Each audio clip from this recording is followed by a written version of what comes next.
Messiah and Elijah Part 4. The mission of John the Baptist. So God gave John the Baptist a direct revelation that Jesus was the Son of God.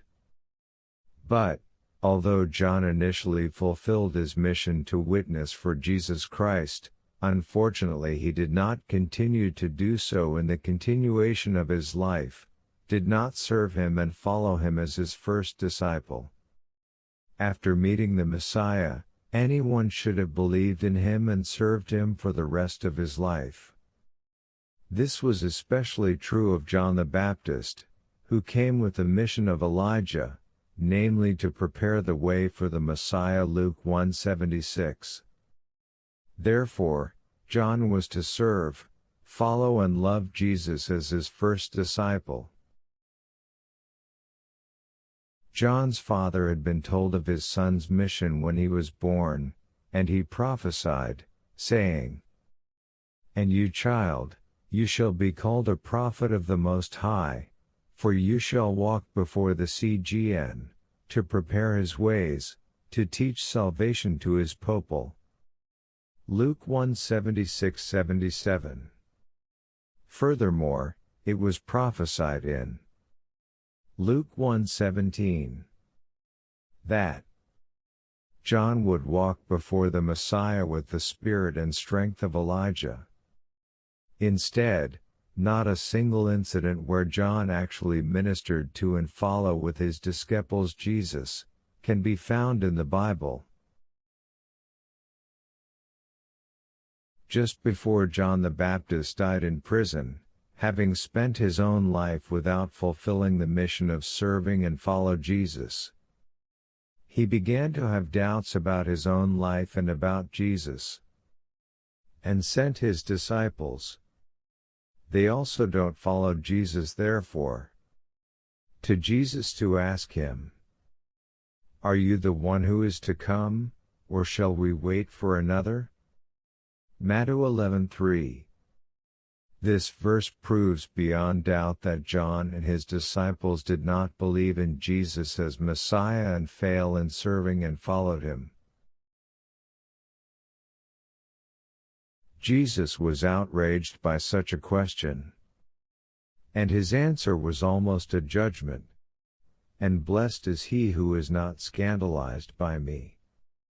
This affirmation showing clearly that, despite the great respect Jewish people had for John, he had already failed in his mission and was scandalized about the Messiah. Jesus also said, "Among those born of women there never arose any greater than John the Baptist, and yet the least in the kingdom of heaven is greater than he." Matthew 11:11. If he was the greatest the born of women, surely he should have been equally great in the kingdom of heaven. How, then, could John the Baptist, who was born as the greatest in history, be inferior to the least in the kingdom of heaven? Because God sent John the Baptist as the greatest of prophets, since he was to serve the Messiah and testify of him before all men. But his was a dismal failure to fulfill his pro-pri responsibility. Matthew 11:12 also explains this point, saying, "From the days of John the Baptist, because him, until now the kingdom of heaven is acquired by violence, and the violent take possession of it."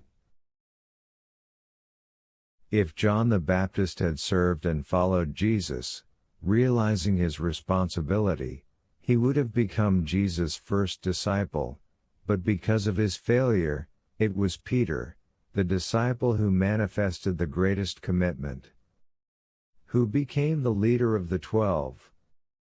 To prepare the people of Israel to have faith in Jesus and recognize and accept him as Messiah. God had given many testimonies to John's parents, Zechariah and Elizabeth, who were the representatives of Judaism at that time. God did many miracles so that the people could understand that he was working directly in the conception and birth of John.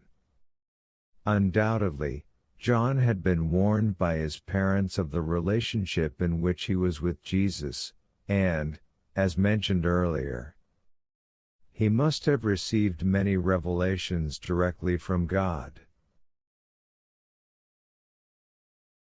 Instead, despite all this preparation by God to have his son Jesus accepted as the Messiah, John the Baptist failed because of his lack of faith and ignorance and because he was scandalized of Jesus.